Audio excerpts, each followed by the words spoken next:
Bien, écoutez, pour répondre à la première question, je dirais que je peux comprendre d'abord l'impatience des ministres du culte et de nombreux membres de nos communautés religieuses. Il faut dire que leurs différents appels sont légitimes et dans leurs droits. Il n'en demeure pas moins que nous devons intégrer que derrière ce confinement et la fermeture de nos lieux de culte répond également un bon nombre de préoccupations qu'il nous faut intégrer. Et donc, ce n'est pas chose facile, mais je peux comprendre leur impatience et le désir qui est compris qui est le mien, de revoir nos activités reprendre. Ça, c'est tout à fait logique. À votre deuxième question, je voudrais dire simplement que je ne suis pas un activiste, ni quelqu'un qui prône le fait que l'on se prononce ou revendique quelques droits ou choses que ce soit via des encadrés sur la toile. Il existe, en ce qui me concerne, des voies officielles où l'on peut se faire entendre. Croyez-moi et que sur la question de la réouverture des lieux de culte, nous y travaillons en coulisses. On n'a pas besoin de faire la publicité. Nous avons quand même des sommités spirituelles dans le pays. Nous nous concertons, nous travaillons.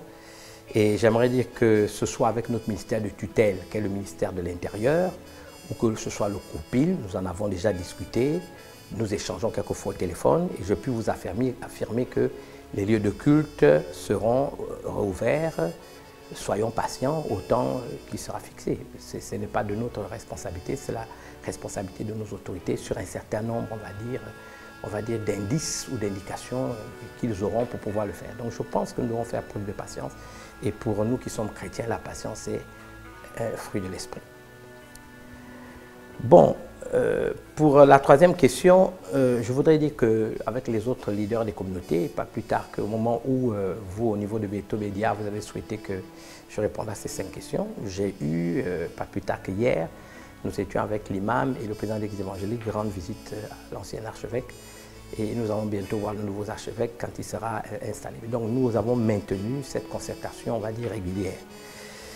Donc nous pensons que nous devons investir notre énergie à, je veux dire, peaufiner, planifier nos plans, notre organisation au niveau de nos églises, de nos communautés religieuses, pour que dès la réouverture, on va dire, de nos lieux de culte, nous puissions prendre en compte ces mesures que nous avons appelées d'adaptabilité et qui doivent comprendre, le contexte général de nos objectifs en la matière, les mesures barrières, on va dire, et de distanciation physique, parce qu'il y a des flots de personnes, des flux de personnes qui viennent dans nos communautés, les mesures liées à la définition des espaces collectifs que nous allons occuper.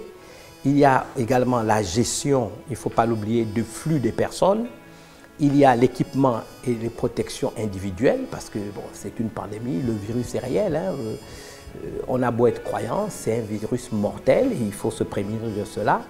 Il va falloir également réfléchir sur le temps et les horaires des rencontres cultuelles dès que nous allons reprendre nos activités, les modalités des rencontres, séminaires, d'enseignement, d'édification à caractère cultuel, la question du dépistage. Il faut qu'on en discute, et là avec les pasteurs, les leaders.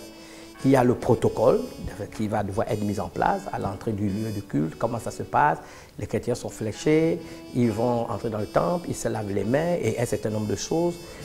Imaginez que vous flashez un croyant qui est malade, il est fiévreux, bon, qu'est-ce qu'on fait de lui? Quelle est toute la pédagogie qui doit être mise en place? Donc vous voyez, on a beaucoup de choses sur lesquelles nous devons déjà penser et réfléchir. Et puis il y a également ce point qui nous a semblé important, ce que j'ai appelé l'accompagnement de l'État pour la mise en œuvre des plans d'adaptabilité. Nous y travaillons en ce moment. Le tout n'est pas de dire on veut ouvrir, nous pensons l'ensemble des communautés. Donc c'est très facile de dire il faut ouvrir tout de suite, mais il faut aussi prendre en compte ce qu'il y a derrière. Et c'est la raison pour laquelle nous faisons assez preuve de patience et que nous voulons que nous puissions, on va dire, investir notre énergie à réfléchir sur toutes ces questions et voir aussi ce que l'État devra faire. Je vous donne un exemple très simple. J'ai vu un débat unique et je ne suis pas totalement d'accord. On peut reprocher aux pasteurs tout ce qu'on veut, mais ce ne sont pas des cupides dans leur majorité. Certains payent des loyers, il faut l'admettre. Vous voulez quoi? Il a une église, il paye un loyer, il paye du courant, il paye de l'électricité.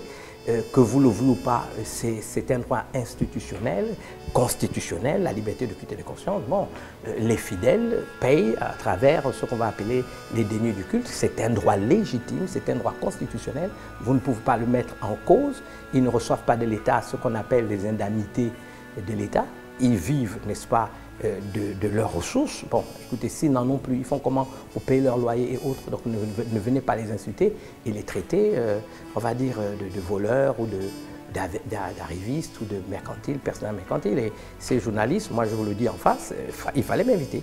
N'allez pas prendre des gens qui ne peuvent pas s'exprimer, prenez des gens de ma carrure. Il faut quand même rappeler que la fonction de ministre du culte, nous n'acceptons pas qu'elle soit à chaque fois méprisée comme cela se fait.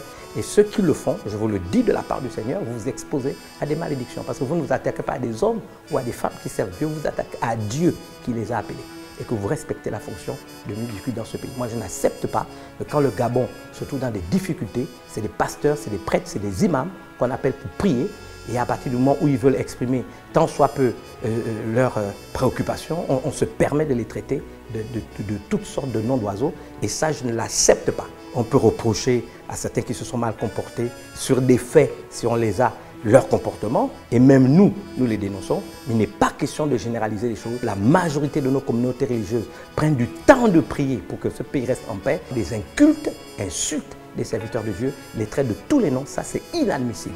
Ça, c'est inadmissible. Et ça, nous aurons le temps de nous exprimer là-dessus. On peut reprocher à des gens qui se comportent mal ce qu'ils font, mais il ne faut ni généraliser et ni, on va dire, banaliser la fonction de ministre du culte dans ce pays. Ça, je ne la sais pas, vous attirez des malédictions. Maintenant, vous me demandez que dire à nos autorités. Bon, en vertu de la loi fondamentale, moi je crois que j'ai des très bonnes relations avec nos ministres de l'Intérieur. Au ministre actuel, j'ai toujours été un des intermédiaires avec qui nous travaillons de la part de nos communautés.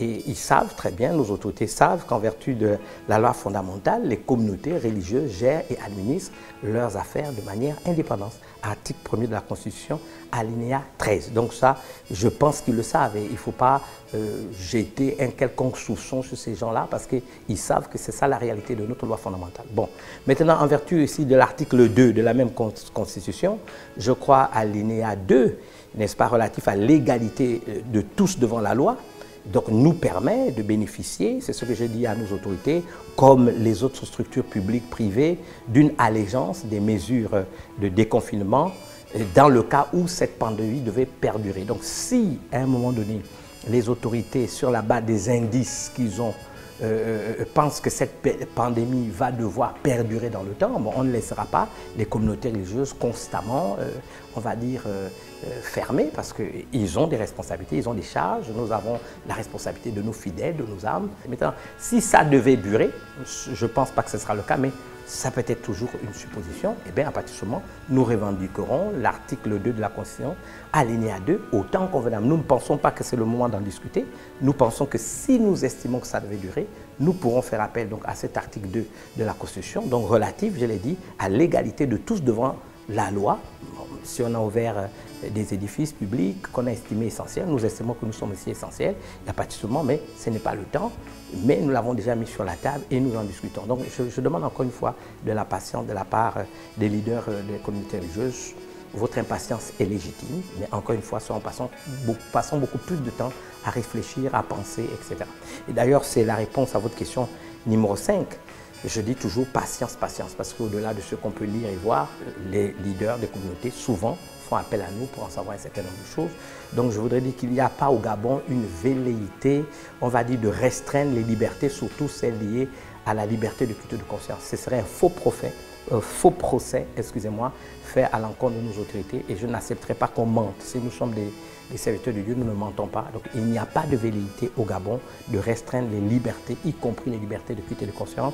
Et déjà, vous me connaissez, je m'opposerai à cela si cela devait arriver, comme bien d'autres le feraient comme moi. Donc on n'en est pas là et ceux qui font ce débat, j'aimerais vous demander d'arrêter ce débat. Il est mensonger parce que c'est faux. Maintenant, il est réel que l'État gère une pandémie, on va dire, de grande ampleur. Donc, en ce qui nous concerne, mettons ce temps à profit pour prier, mais aussi pour réfléchir sur les moyens d'en sortir.